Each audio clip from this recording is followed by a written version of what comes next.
Cartoon आगे तीनों team में देने चलेगा देने मोड़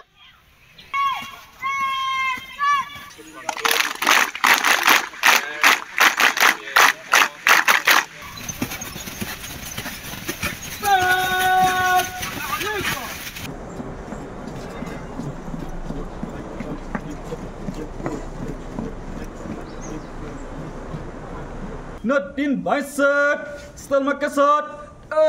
Chật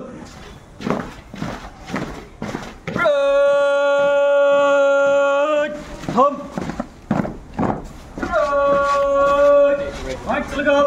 Ít chật Lên Đánh Bãi sợt gặp Ít chật আমাৰ নৰ্থ ইষ্টাৰ্ণ ফায়াৰ চাৰ্ভিচ একাডেমীখনৰ পৰা প্ৰায় আজি ডেটলৈকে আপোনাৰ 90% ইয়াৰ পাছিং আউট ছাত্ৰ ছাত্ৰীয়ে চাকৰি পাবলৈ সক্ষম হৈছে সংস্থাপন পাইছে আপোনাৰ আৰু লগতে আমি যিকোনো আমাৰ দেশত যদি ইমাৰ্জেঞ্চি চিটুৱেশ্যন আহে তো আমি তাৰ কাৰণে যেনেকৈ আপোনাৰ লাষ্ট যেনেকৈ ৱাৰ হৈছিল আমাৰ পাকিস্তানৰ লগত তো মই আশা ৰাখিছোঁ আমাৰ যিবিলাক ট্ৰেইনিছ বুলি আমাৰ কয় আমাৰ কেডাৰ আমি 500 যোৱা বছৰৰ পৰা 500 কেডাৰ্ছ আমি ট্ৰেইনিং দি আছোঁ তো যিকোনো ইমাৰ্জেঞ্চি চিটুৱেশ্যনত আমাৰ দেশৰ কাৰণে যদি সেৱা আগবঢ়াব লাগে তো মই ভাবোঁ আমাৰ এইখিনি আমাৰ এই কেডাৰখিনি যথেষ্ট এইখিনিত আগবঢ়াব পাৰিব বুলি আশা ৰাখিছোঁ আৰু আপোনাৰ যিটো আজিৰ ডেটত আপুনি জানে যে ফায়াৰ ছেফটিৰ যিটো আপোনাৰ ডিমাণ্ড কাৰণ ডিমাণ্ড ইজ ডেট কাৰণ আজি সঁচাকৈ মানুহ ঘটনা হোৱা পাছতে উপলব্ধি হয় কিন্তু ঘটনা নহওক actually we are trying to set a fire free community we are trying to create a safer community by providing fire and safety training programme আমাৰ 500 কেডাৰ্ছ আছিল প্ৰায় কিন্তু তাৰে আপোনাৰ 130-140জনমান কোৰ্চটো কৰিব নোৱাৰিলে কাৰণ আমাৰ ট্ৰেইনিং শ্বিডিউলটো বহুত টাফ যিটোৱে বহুতে ভাবে যে ফায়াৰ ছেফটি জাষ্ট আমি এডমিশ্যন ল'লে বা থিয়ৰী কৰিলে আমি এই চাকৰি কৰিব পাৰিম বুলি ভাবে কিন্তু সেইটো টোটেলি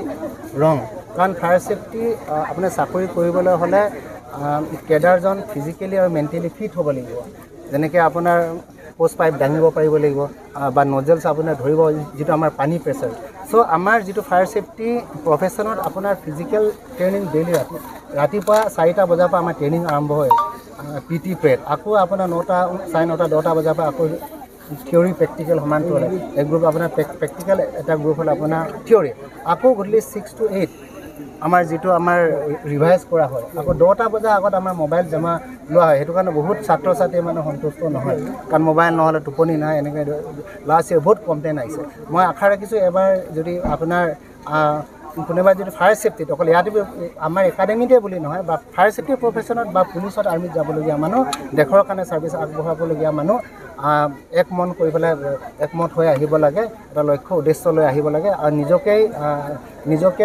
এজন মানে ফিজিকেলি আৰু মেণ্টেলি এজন ষ্ট্ৰং পাৰ্চন হিচাপে আপোনাৰ গঢ়ি তুলিব আপোনালোকে বিভিন্ন স্থানত এনেকৈ ধৰণৰ বিনামূলীয়া সেৱা আগবঢ়াইছে হয় আমি আৰম্ভণিৰ পৰাই আপোনাৰ প্ৰত্যেক বছৰে যেনেকৈ আমি যোৱা বছৰ তাৰ আগবছৰ যেনেকৈ আমি 10জন আকৌ আপোনাৰ 10জন তেনেকৈ আমি কেতিয়াবা আমি আগৰ বছৰ 5জন যিবিলাক আপোনাৰ BPL লাইন মানে আপোনাৰ দৰিদ্ৰ সীমা ৰেখাৰ তলৰ ছাত্ৰ ছাত্ৰীক আমাৰ ফালে এই বছৰ আমি পদক্ষেপ লৈছোঁ যে 5জন ছাত্ৰ ছাত্ৰী আমি বিনামূলীয়াকৈ পঢ়াই ক'ৰবাত সংস্থাপন এটা দিয়াৰ ব্যৱস্থা কৰিম বুলি আমি মই প্ৰথম মোৰ আৰম্ভ হ'ল কৰ্মজীৱন ইণ্ডিয়ান এয়াৰফ'ৰ্চত এজন পুলিচমেন তাৰপিছত মই এই ট্ৰেডটো এৰি মই ফায়াৰ ছাৰ্ভিচ কলেজত পঢ়িছিলোঁ সেই কলেজত তেতিয়া যাওঁতে অল ইণ্ডিয়া ছিলেকশ্যনত গৈ পেলাই তাত ছিটটো লৈ পঢ়িছিলোঁ তাৰ পৰা আহি ডিগবৈ ৰিফাইনেৰীত মই 39 বছৰতকৈ ওপৰ বেছি কৰিলোঁ তাৰপিছত কৰি আহি এইটো অৰুণাচলৰ GN পৰা এটা ইণ্ডো ফ্ৰান্স কোম্পানী তাতো কৰিলোঁ হেড অফ দি ডিপাৰ্টমেণ্ট আৰু আজি এটা 6 বছৰ হ'ল ইয়াত আহি সোমাইছিলোঁ মাত্ৰ কিনো বস্তু চাবলৈ ডাইৰেক্টৰ চাহাবৰ উদগনি আৰু তেখেতৰ ইণ্টাৰেষ্টটো দেখি মোৰ মনটো নিজে খুব আগবাঢ়িলে তেতিয়া মই অৰুণাচলৰ ডিছকণ্টিনিউ কৰি ইয়াতে আৰু এতিয়া 6 বছৰ সোমাই আছোঁ আৰু মই যিখিনি ৰাইজৰ সহযোগটো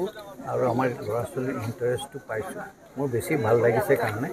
তেতিয়া এনেকুৱা এটা কৰি আছোঁ আশা কৰি আছোঁ যে আমি কিবা এটা আৰু পাম বুলি। এতিয়া আমাৰ এই পাঠ্যক্ৰমটোৰ লগত অধিক যুদ্ধ সদৃশৰ কথা ক'লে, এই যুদ্ধ সদৃশৰ কথা কাৰণে আমাৰ পাঠ্যক্ৰমত ডিজাষ্টাৰ মেনেজমেণ্ট ভয়াৱহতা পৰিস্থিতিৰ সন্মুখীন হোৱা আমি পাঠ্যক্ৰমটোত লগাই দিছোঁ। তাৰ লগে লগে আমি SDRF আৰু NDFৰ লগতো আমি যোগাযোগ ৰাখিছোঁ। তেওঁলোকে একেবাৰে আচল ইমাৰ্জেঞ্চিত তেওঁলোক আগত থাকে। আমাৰ গুৱাহাটীতে বহুত চেণ্টাৰ হৈ গ'ল। SDRF আৰু NDFৰ লগত আমাৰ এটা যোগাযোগ চলি আছে। তেতিয়া তেওঁলোকে যেতিয়া আমাক মাতিব, আমাৰ কেণ্ডিডেটবিলাক যোৱাৰ কাৰণে অলপ চেষ্টা চলাম, তেতিয়া আমি আশা কৰিছোঁ আৰু কিবা এটা হ'ব।